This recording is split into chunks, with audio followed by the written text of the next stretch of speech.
अब हम question number 5 पे आ गए हैं। इसका फर्स्ट पार्ट है square root 3 multiply by square root 7।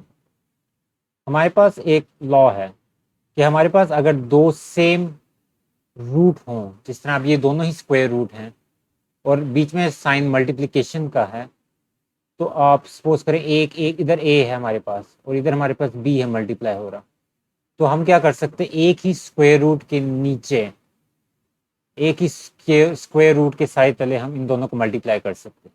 ठीक है, तो अब यहाँ क्या करेंगे, अब इस एक ही स्क्वायर रूट के नीचे 3 को मल्टीप्लाई कर देंगे 7 के साथ। इसका आंसर आ जाएगा 21 स्क्वायर रूट। ये हमारे पास आंसर। ये इसका अब सेकंड पार्ट है। फिफ्थ रूट है 4 का और फिफ्थ रूट ही है हमारे पास 128 का। इसमें भी वही करेंगे, अब दोनों के फिफ्थ रूट हैं तो एक बड़े फिफ्थ रूट के अंदर हम दोनों को मल्टीप्लाई कर दें, जिसकी वजह से हमारे पास आंसर आ जाएगा 512 और बाहर आ जाएगा फिफ्थ रूट। ये हमारे पास आंसर। ये हमारे पास थर्ड पार्ट है। फिफ्थ रूट है 81 का और 27 का भी फिफ्थ रूट है, तो एक ही फिफ्थ रूट के नीचे 81 को मल्टीप्लाई कर देंगे 27 के साथ।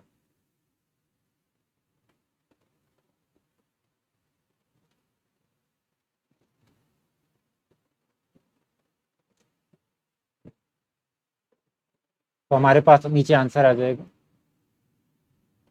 2187 फिफ्थ रूट के। ये आंसर। ये हमारे पास फोर्थ पार्ट है। 2 का स्क्वायर रूट है और 32 का नाइन्थ रूट है। ठीक है, अब 32 की जब हम फैक्टराइजेशन करते हैं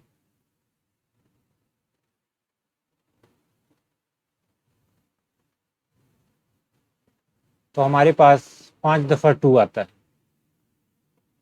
तो मैं इसको लिख रहा हूँ, डिवाइड है, पहले हम मल्टीप्लिकेशन के कर रहे थे, अब ये डिवाइड वाला है, मैं डिवाइड कर रहा हूँ।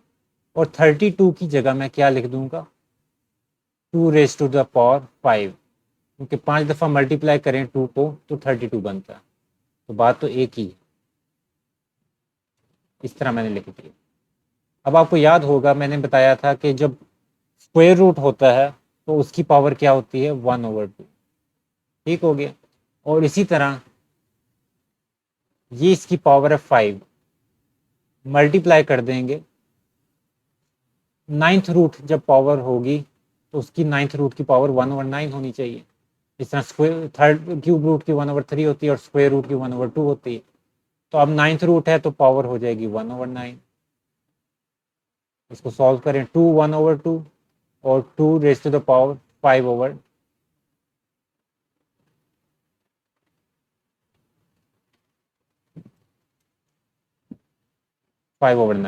ठीक है, अब एक रूल मैंने आपको पहले बताया था कि जब बेसिस सेम होती हैं और पावर्स फिर क्या होती हैं, सब्ट्रैक्ट होती हैं। तो बेस सेम होती हैं तो पावर्स को आपने सब्ट्रैक्ट कर लेना, यानी कि 1/2 इसकी पावर माइनस नीचे वाली जो पावर होती है 5/9, ये होगा। हम आंसर एक बेस में ले आते हैं, या आप इसको आसान अल्फाज में ये कह सकते हैं कि इसकी जो पूरी बेस है ना और ये पूरी पावर समेत ऊपर चला गया, और जब ये पूरा ऊपर चला गया है तो इसकी पावर नेगेटिव हो गई। ठीक है, अब इसको सॉल्व कर लेते हैं।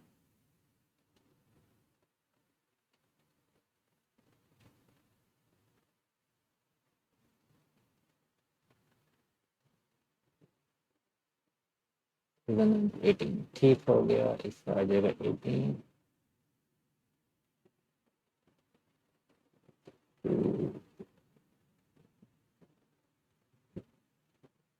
ये हमारे पास आ जाएगा -1/18। इसको बाद में हम सॉल्व करेंगे तो जो -1 है ये तो इसकी पावर रह जाएगी और रूट कौन सा आ जाएगा, 18th रूट आ जाएगा। लेकिन अब पावर -1 अच्छी नहीं लग रही तो इसको हम क्या करेंगे, 2 को नीचे ले जाएंगे तो इसकी पावर पॉजिटिव हो गई और ऊपर आ गया 18th रूट। ये हमारे पास आंसर। ये हमारे पास फिफ्थ पार्ट है इसका। अब 118 फिफ्थ रूट डिवाइडेड बाय 2, और इसका भी फिफ्थ रूट है। जिस तरह मल्टीप्लिकेशन में हम दो रूट्स को एक साथ लिख देते थे और मल्टीप्लाई कर देते थे एक ही रूट के नीचे, अब यहाँ भी हम क्या करेंगे, एक ही रूट के नीचे, फिफ्थ रूट के नीचे इन दोनों को डिवाइड कर देंगे, जिसकी वजह से क्या आ जाएगा हमारे पास 56 फिफ्थ रूट, क्योंकि 118 को हमने 2 से डिवाइड कर दिया तो 56 आ गया, और एक ही रूट के नीचे फिफ्थ रूट के। ये हमारे पास आंसर। अब square root 27 divided by square root 81 है। अब हम इसको इस तरह लिख देंगे,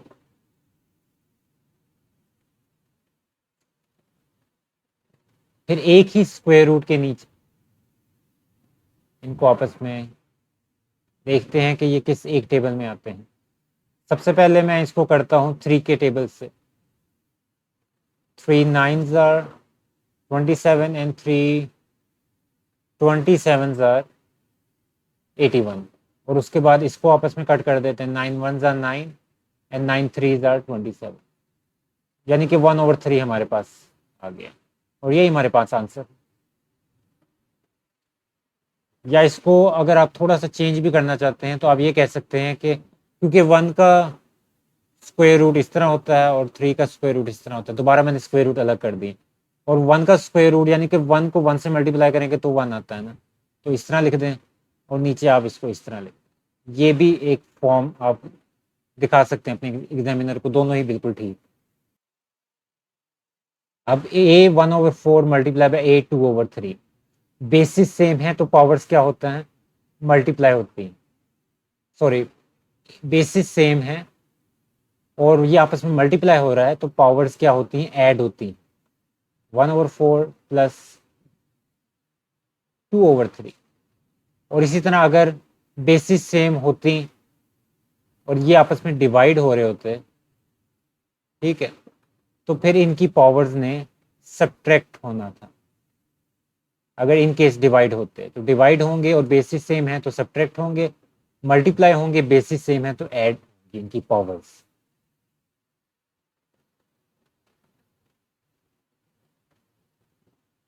ये आ गया, और नीचे हम इसको सॉल्व करके कंप्लीट आंसर निकाल लेते हैं। 11/12। अब इस क्वेश्चन के शुरू में अगर लिखा हो कि रेडिकल फॉर्म में कन्वर्ट करना है तो फिर आप इसको रेडिकल फॉर्म में कन्वर्ट करेंगे, वरना इतना भी काफ़ी है आपका आंसर। तो रेडिकल फॉर्म में क्या होगा कि जो ऊपर न्यूमिनेटर होता है ये तो पावर होती है इसकी, और जो डिनोमिनेटर होता है ये उसका रूट होता है। तो ये हमारे पास आंसर आ गया। अब ये क्वेश्चन पहले क्वेश्चन से बहुत ही मुख्तलिफ है, और ये थोड़ा सा जिसको हम कहते हैं मुश्किल, पेचीदा और ट्रिकी सा क्वेश्चन है, ठीक है। इसमें आपने क्या करना है, आपको चाहिए यहाँ कि आपके साथ x के भी 1/4 किसी तरह बन जाए, साथ कुछ भी मल्टीप्लाई हो रहा हो वो हमारा लेना देना नहीं, लेकिन इसके हमने यहाँ 1/4 बनाना ताकि हम इसको भी, x को भी और y को भी फोर्थ रूट के अंडर रख सकें। तो उसके लिए यहाँ 1/4 होना जरूरी है, अंदर जो पावर होगी वो तो उसकी पावर बनी जाएगी, ठीक है। तो अब जब देखना है कि यहाँ हमारे पास क्या इसके साथ मल्टीप्लाई होगा, कि ताकि 1/4 के साथ क्या चीज़ मल्टीप्लाई होगी कि 6/7 बने। इसको इस तरह देख लें कि x multiply by 1/4 is equal to 6/7, कि क्या चीज़ मल्टीप्लाई करें 1/4 के साथ कि 6/7 करें, यानी कि इस x की वैल्यू निकालने के लिए 6/7 को कर दें डिवाइड 1/4 के साथ, या इसको आप सिंपल अल्फाज में कह सकते हैं कि मल्टीप्लाई कर दें 4 के साथ, क्योंकि जब डिवीजन होती है और इसको मल्टीप्लिकेशन के साइन में कन्वर्ट करते हैं तो रेसिप्रोकल हो जाता है इसका, यानी कि ऊपर वाली वैल्यू नीचे, नीचे वाली वैल्यू ऊपर। अब x हमारे पास क्या आ गया, 24/7। इस 24/7 को याद रखें। अब हमारे पास यहाँ क्या आना चाहिए, 24/7 x के साथ मल्टीप्लाई बाय 1/4, ठीक है। उससे ओवरऑल वैल्यू पे कोई फर्क नहीं पड़ेगा, मल्टीप्लाई बाय, इस x को मैं थोड़ा इस तरह लिख देता हूँ ताकि मल्टीप्लिकेशन साइन में और x में फर्क रहे, y 1/4।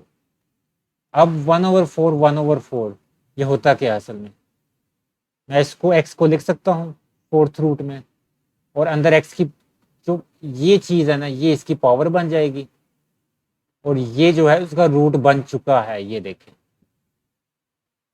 और ये जो इसकी पावर बनेगी 24/7 मल्टीप्लाई बाय इसका भी फोर्थ रूट हो जाएगा, क्योंकि इसकी भी 4 है डिनोमिनेटर में।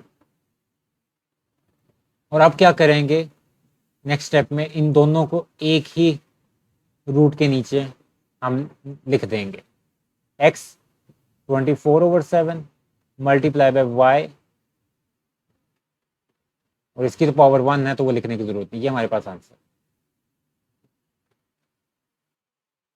ये हमारे पास 10th पार्ट है। अब इस क्वेश्चन में क्या होगा, अब इन दोनों की पावर्स ये हैं, तो इसको पावर को सेपरेट कर देंगे, यानी कि x3 की पावर भी हो जाएगी हमारे पास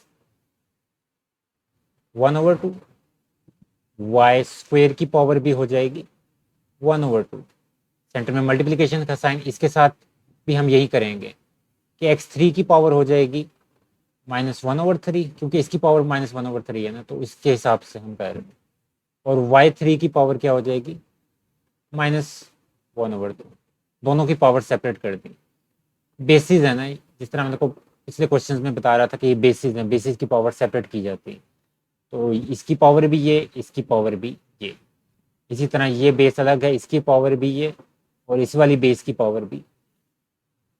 अब क्या होगा, x एक पावर अंदर है, एक पावर बाहर है, पावर पावर के साथ मल्टीप्लाई हो जाएगी।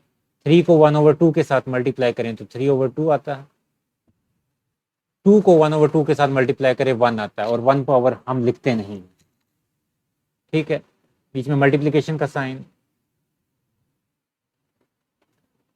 अब ये 3 से कैंसिल हो गया, तो x की पावर हमारे पास क्या आ जाएगी इधर -1, ये जो रह गई ये वाली, और y की भी पावर हमारे पास क्या आ जाएगी y -1। अब ये हो क्या रहे हैं, मल्टीप्लाई हो रहे हैं, x और x बेसिस सेम है, मल्टीप्लाई हो रहे हैं, पावर्स क्या होनी चाहिए, ऐड होनी चाहिए। x 3/2 -1, ठीक है, ऐड हो गई। अब इसका तो साइन ही नेगेटिव था, इस वजह से नेगेटिव आया, वरना हुई ऐड है ये। और y की क्या हो जाएगी, इधर 1 थी जो मैंने आपको बताया था, और इधर क्या है -1, तो ऐड हो गई। x इसका एलसीएम ले लें, 2 3 -2। अब y की पावर क्या हो जाएगी 0, x क्या हो जाएगा हमारे पास 1/2, इसकी पावर 1/2 आ जाएगी। y की पावर 0 है, किसी भी बेस की पावर 0 हो, 2 की पावर 0 हो जाए, 3 की पावर 0 हो जाए, 4 की पावर 0 हो जाए, x की पावर 0 हो जाए, इस सब का आंसर क्या आना चाहिए 1 ही आता है। आप कैलकुलेटर पे करके देख लें, जैसे मर्जी करके देखिए, इसका आंसर 1 आता है। तो जब y की पावर 0 होगी तो इसका आंसर 1 आ गया, यानी कि 1 से मल्टीप्लाई होगा अभी, और आंसर हमारे पास सिर्फ यही रहेगी। ये 9th पार्ट मुझसे मिस हो गया था, तो मैंने 8 के बाद डायरेक्ट 10th पार्ट करवा दिया था। तो ये देखें, इसमें x हमारे पास है। अब इसमें भी हम क्या करेंगे, पावर्स को सेपरेट कर देंगे, इस वाली बेस की पावर भी ये, और इस वाली बेस की पावर भी ये। तो x वाली बेस की पावर 6 मल्टीप्लाई बाय वाई 1/6, और इसकी पावर भी 6। अब ये कटिंग होगी, 2 3s are and 2s are, क्योंकि ये एक तरह से फ्रैक्शन ही है। तो x 9/2 आ जाएगा मल्टीप्लाई बाय, और ये तो ऐसे कट हो गए तो खाली y ही आ गया। अब ऐसा करें, y को शुरू में रख लें, उसकी एक वजह है x। अब ये जो नंबर डिनोमिनेटर में होता है ये रूट बन जाता है, और जो ऊपर नंबर होता है वो उसकी पावर बन जाती है। ये हमारे पास आंसर। और स्क्वायर रूट में हम क्योंकि 2 नहीं लिखते होते, अंडरस्टूड होता है कि जब खाली इस रेडिकल साइन को यूज कर रहे हैं तो वो स्क्वायर रूट है, तो इस वजह से मैंने कोई या नंबर नहीं लिखा, 2 नहीं लिखा। ये हमारे पास 11 पार्ट है इसका, वही वाला काम, बेसिस को सेपरेट, और बेसिस को भी सेपरेट, उसकी पावर्स भी सेपरेट। x3 1/4, इसकी पावर ये वाली होगी, और वाई स्क्वायर की भी पावर होगी 1/4। एक्स 1/4 से मल्टीप्लाई होके तो वैसे ही आ जाएगा, और वाई 3/1/4। ठीक है, अब सिंपल मल्टीप्लिकेशन हो रही है इन पावर्स की। एक्स 3/4, वाई 2/4 हो जाए तो उसको आप 1/2 भी लिख सकते हैं। X 1/4 and y 3/4। अब आप यहां देखें, ये सब हो तो मल्टीप्लायर हैं यहाँ पर, तो मल्टीप्लाई हो, बेसिस सेम हो, तो पावर्स ऐड हो जाती हैं। किसकी? एक्स बेस और एक्स की, इसकी आपस में पावर ऐड हो जाएंगी। 3/4 प्लस 1/4, और वाई बेस की वाई के साथ ऐड हो जाएंगी, यानी कि ये वाली ऐड हो जाएगी इसके अंदर। ठीक है, 1/2 प्लस 3/4। एक्स 4/4 हो गया, वाई हमारे पास क्या हो जाएगा?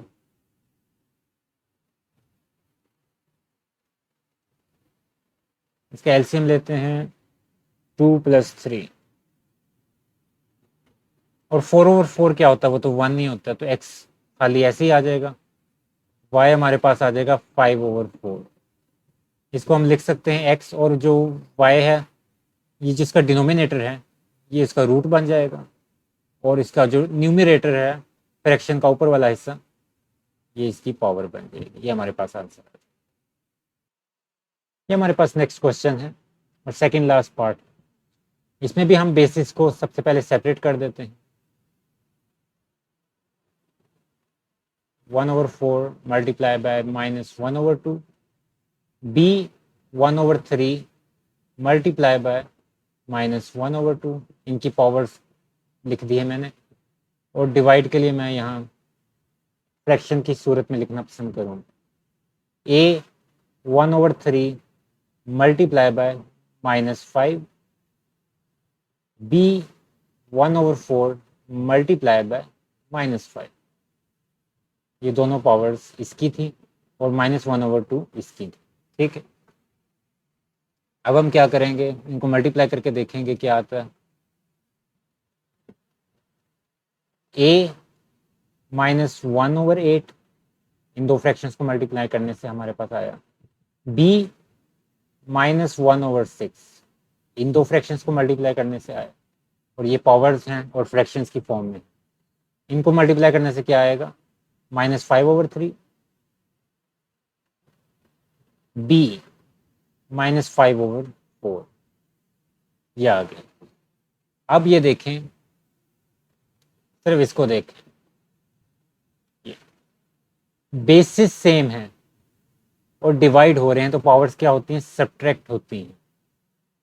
ए -1/8 -5/3, ठीक हो गया। -1/6 -5/4,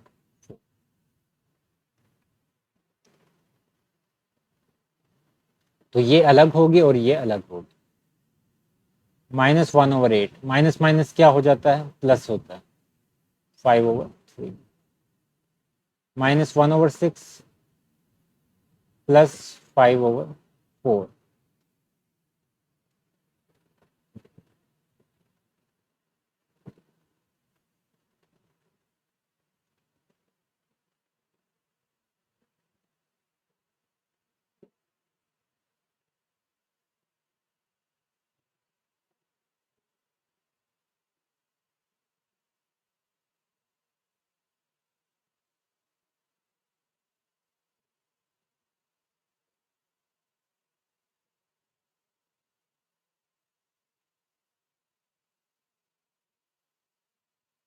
ये मैंने एलसीएम ले लेके इसको सॉल्व किया है अभी, तो ये हमारे पास आ जाएगा 37/24।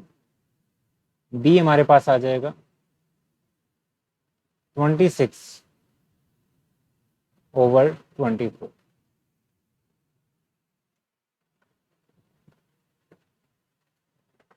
अगर आप इसको यहीं से एक रूट के अंदर लिखना चाहते हैं तो लिख सकते हैं, वरना इसमें इस वाले जो बी वाले पोर्शन में कटिंग भी हो रही है। मैं इस एक साइड पे अलग तरीका भी बता देता हूँ।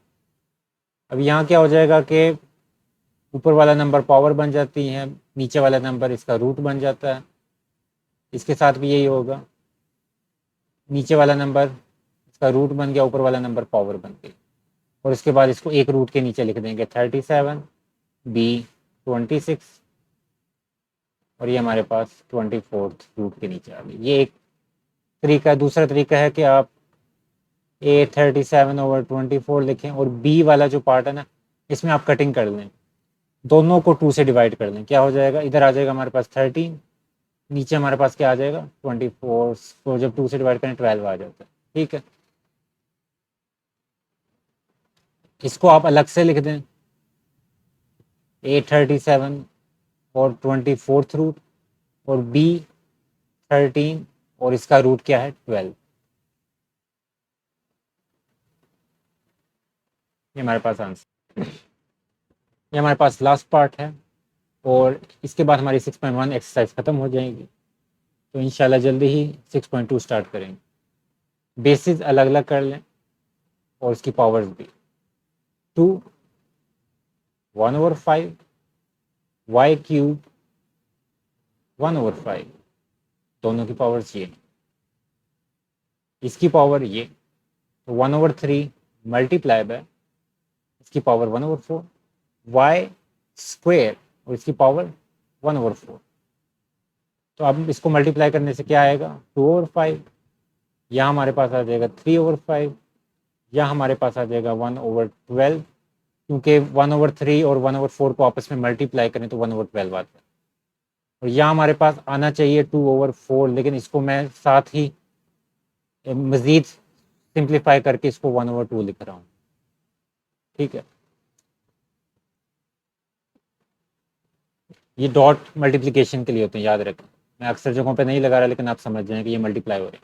तो ये मल्टीप्लाई हो रहे हैं तो पावर्स ऐड हो जाएंगी एक्स वाले, 2/5 + 1/12, और वाई वाले आपस में मल्टीप्लाई हो रहे हैं तो इनकी वाई की पावर आपस में ऐड हो जाएंगी। 5 और 12 का जो एलसीएम होता है 60 होता है, तो 12 12 2 24 + 5। ठीक है, और y और इनका एलसीएम 10 होता है, तो 2 6 और 5। तो हमारे पास यहाँ आ जाएगा x 29/60, y हमारे पास आ जाएगा 11/10। इसको ऐसे ही रखना चाहते हैं तो रख दें, कोई मसले की बात नहीं है। लेकिन अगर आप चाहते हैं कि नीचे 10 आ जाए, अलग हो जाए, तो उसका एक और तरीका है। और एक ही, अगर आप चाहते हैं कि एक ही रूट के नीचे दोनों को लिखा जाए, तो उसका तरीका ये है कि 29 और नीचे आप इसको कर दें कि 6 × 10, क्योंकि 10 रूट चाहिए ना हमें इधर भी। ये कर दिया हमने। अब आगे हम क्या कर सकते हैं, इसको y 29/6 हो गया अलग, और 1/10 अलग हो गया।